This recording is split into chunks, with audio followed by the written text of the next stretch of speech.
Tengan todos un buen día. En esta oportunidad nosotros les vamos a hablar de la fase E y la fase F de la implementación de la arquitectura TOGAF. Primeramente, ¿qué es la fase E?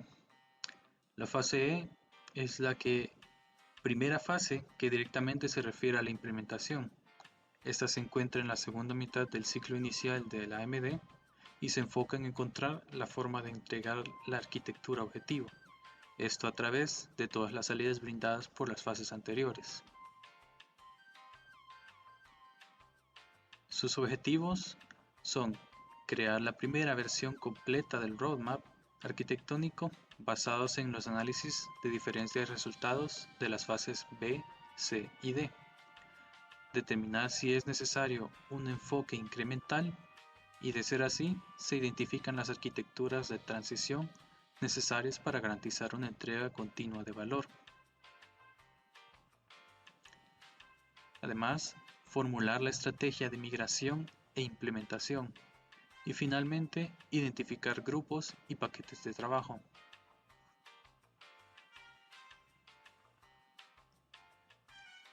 Los pasos de esta fase son: definición de los atributos claves del cambio corporativo, búsqueda de restricciones de negocios, contratos existentes, limitaciones de presupuesto, etc.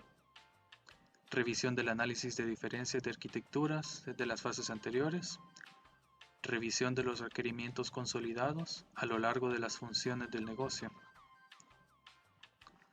reconciliación de los requisitos de interoperabilidad, refinamiento y validación de dependencias, confirmación de preparación y riesgos del negocio para afrontar la transformación, confección de la estrategia de implementación y migración, creación y agrupamiento de paquetes de trabajo mayores. Si se van a cambiar sistemas completos, es mejor agruparlos y hacerlo de forma independiente. Confección de arquitecturas de transición si fuera necesario, y creación del roadmap de arquitectura general y los planes de migración e implementación. Continuando con la fase E, tenemos el apartado de las entradas. Este apartado tiene una amplia variedad de puntos a evaluar que nos permiten tener una mejor apreciación del trabajo que se va a realizar o del que se está realizando en el momento. Como los puntos principales de estas entradas tenemos la información del producto, tenemos la petición del trabajo de arquitectura, la evaluación de las capacidades, el plan de comunicaciones, la metodología de planificación, los modelos de gobierno y marcos de referencia, los marcos de referencia de arquitectura adaptado, la declaración del trabajo de arquitectura, la visión de la arquitectura. También tenemos el repositorio de la arquitectura. Tenemos una versión preliminar del documento de definición de arquitectura, que este documento incluye unos apartados específicos que nos ayudan a tener una mejor definición del trabajo que se hace. ¿Con qué apartados? Pues se va a utilizar la arquitectura de transición, los números y los alcances que se van a tener en cuenta al momento de realizar esta fase. También la versión preliminar de la especificación de los requerimientos de arquitectura también contiene unos puntos que hay que evaluar, como cuáles, qué capacidades se tienen en esta evaluación, como las capacidades del negocio, y las capacidades de TI que se están teniendo. También tenemos las solicitudes de cambio de los programas y los proyectos existentes y los componentes candidatos del plan de itinerario de la arquitectura resultantes de las fases anteriores B, C y D. Esta visión preliminar que nosotros tenemos de cada uno del documento, de las especificaciones, de los cambios que se están realizando a programas o algún otro proyecto que se tiene existente, nos va a ayudar a determinar cómo el proyecto va avanzando paso a paso. Por eso son unas entradas bastante específicas y que tienen una bastante documentación para así completar o ir complementando las fases anteriores que se tienen. La fase en la parte de salidas o outputs encontramos, digamos, un refinamiento y unas versiones más actualizadas de la visión de arquitectura, la arquitectura de negocios, de la arquitectura de sistemas de la información y de la arquitectura de tecnología y sus distintos entregables. Entre los entregables de este punto encontramos la declaración de trabajo de arquitectura, la visión de arquitectura, donde en este, digamos, incluimos una definición de los tipos y los grados de interoperabilidad, que básicamente viene a ser, digamos, la capacidad de dos sistemas de intercambiar información. La versión preliminar o vista preliminar del documento de definición de arquitectura, donde hay distintos puntos como una identificación de incrementos y, digamos, los requerimientos de interoperabilidad y coexistencia. También tenemos una vista preliminar de la especificación de los requerimientos de arquitectura. Siguiendo con las demás salidas, tenemos la hoja de ruta de arquitectura o el roadmap, donde aquí se valida y se consolida este mismo. También tenemos la evaluación de capacidades y también tenemos la arquitectura de transición. En la arquitectura de transición encontramos una consolidación de las diferencias, de las soluciones y de la evaluación de dependencias. Además, incluye un registro de riesgos, un análisis de impactos, un reporte de análisis de dependencias y, digamos, otras evaluaciones como el de factor de implementación y una matriz de deducción. Y por último, tenemos el plan de implementación y migración, donde aquí básicamente incluye un nivel más alto de la estrategia de implementación y migración. Yo les hablaré sobre la fase F de ADM. ¿Y en qué consiste esta fase? Bueno, esta fase consiste en la planificación de la migración, o en otras palabras, el cómo moverse desde la arquitectura de la línea de base a la arquitectura de destino, finalizando un plan de implementación y migración en detalle. Esta fase tiene como objetivos finalizar el plan de itinerario de arquitectura y el plan de implementación y migración que lo apoya.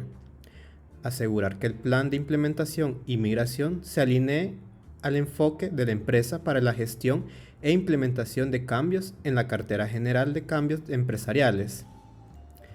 Asegurar que el valor de negocio y los costos de los paquetes del trabajo y arquitecturas de transición sean bien entendidos por los interesados. Ahora, esta fase tiene como pasos los siguientes. Confirmar las interacciones del plan de implementación y migración con el marco de referencia de gestión de la empresa. Luego, asignar el valor de negocio a cada paquete de trabajo.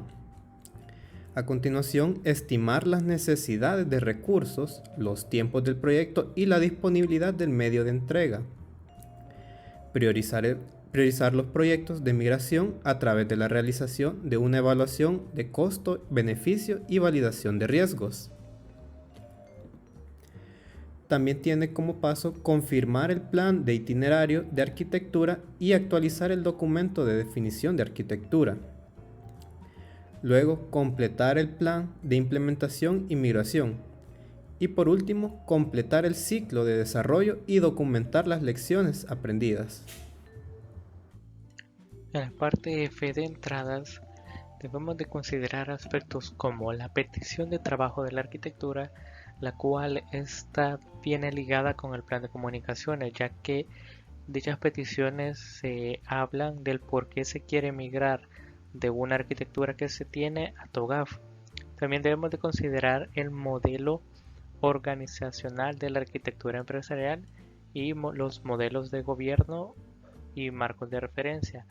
Eso nos va a servir para saber cómo está estructurada la empresa o la organización en la cual nosotros queramos implementar TOGAF. De esta manera nos puede dar una visión más amplia de cuáles son las jefaturas, de quiénes ocupan tales puestos, de cuáles son los procesos o actividades que se desarrollan para ver de qué manera se puede implementar TOGAF. El siguiente es el marco de referencia de la arquitectura adaptado, la declaración del trabajo de la arquitectura,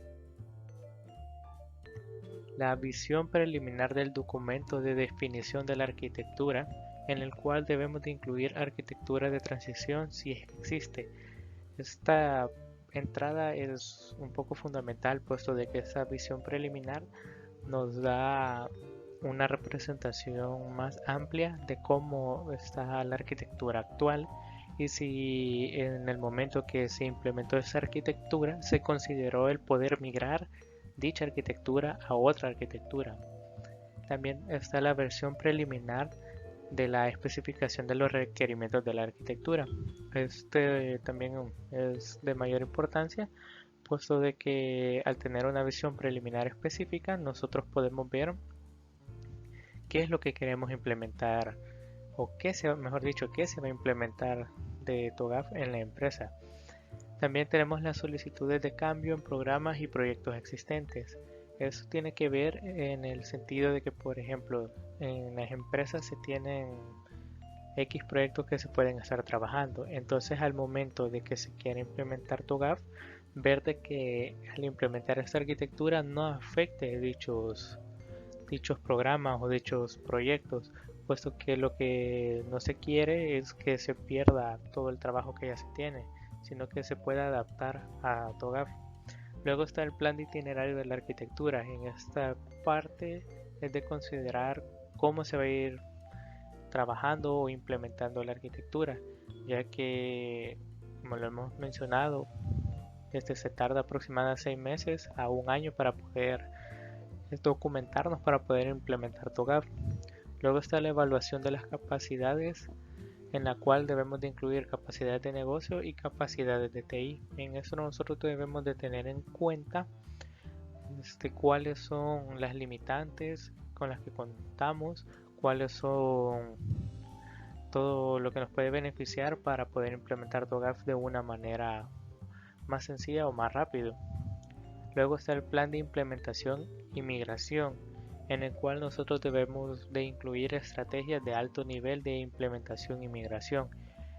Digamos que de todas las entradas esta es como la que tiene mayor importancia, ya que en este plan de implementación, si nosotros no hacemos una descripción detallada de cómo vamos a implementar TOGAF, de cómo vamos a migrar todos sus procesos, todos los proyectos, todo lo que tenga que ver con la empresa, podemos implementar de una manera errónea TOGAF, nos puede llevar un poco más de tiempo su implementación o simplemente no lo vamos a poder implementar porque no le hemos dado el enfoque que este debe de tener. Continuando con la fase siempre F, ahora en la parte de las salidas, al implementar y migrar lo que se busca es tener un plan de implementación y migración detallado, en el cual se debe tener estrategia de implementación y migración, distribución de proyectos y carteras de implementación, cartas constituidas de proyectos. Esto es lo que mencionaba anteriormente en las entradas, ¿verdad? O sea, este aspecto es de tenerlo tanto en entradas como en salida, ya que si ya tenemos nuestro plan que queremos implementar, nosotros en la salida debemos de mantener ese plan, puesto que si después nosotros queremos hacer una modificación en TOGAF, nosotros nos vamos a revisar la documentación que ya tenemos en este plan de implementación y vemos de qué manera se puede implementar una novedad o hacer un cambio, ¿verdad? Luego también se espera un documento de definición de la arquitectura finalizado, en el cual debemos de incluir arquitecturas de transición finalizadas, si es que existen en este caso, es decir que una vez nosotros ya hayamos implementado la migración, debemos de tener un documento de cómo fue que pudimos implementar, ¿verdad? O sea, el plan anterior es lo que se va a hacer, este es como una vez ya realizado, qué es lo que se logró, cómo se logró. Entonces por eso se crea este documento de definición de arquitectura. También debemos de tener en consideración, o sea, ya la salida, ¿verdad? La especificación de los requerimientos de la arquitectura finalizado. O sea, si en las entradas nosotros habíamos establecido que los requerimientos iban a ser ABCD, entonces nosotros como salida esperamos que esos requerimientos se hayan cumplido. Entonces de esta manera nosotros comparamos los requerimientos iniciales con los finales. También el plan de itinerario de arquitectura finalizado. Como anteriormente habíamos dicho de que el plan de itinerario era para ver de qué manera se iba a ir implementando TOGAF. Entonces de ahora en este plan, si nosotros ya lo hemos cumplido, entonces comparar si se fue de igual manera, así como se había pensado, a la manera de cómo se implementó. De ahí debemos de considerar los bloques de construcción de la arquitectura reutilizables, las peticiones de trabajo de la arquitectura para una nueva iteración del ADM, el modelo de gobierno de implementación. Eso sería como fundamental, puesto de que si en las entradas ya teníamos los modelos de gobierno, estos al implementar TOGAF deben de siempre respetarse, ¿verdad? Es decir, de cómo va a estar constituido. O sea, al implementar la arquitectura de TOGAF, no necesariamente debe de cambiar el gobierno, sino lo que se busca es que se mantenga así como estaba antes, ahora que ya tiene TOGAF. Y por último serían las solicitudes de cambio para la capacidad arquitectónica que surgen de las lecciones aprendidas. Como bien sabemos, una vez que hayamos implementado o migrado de una arquitectura a otra, es bueno crear una documentación final, ¿verdad? O sea, donde se saquen las conclusiones de todo lo que se aprendió al pasar de la arquitectura anterior a la nueva. Muchas gracias.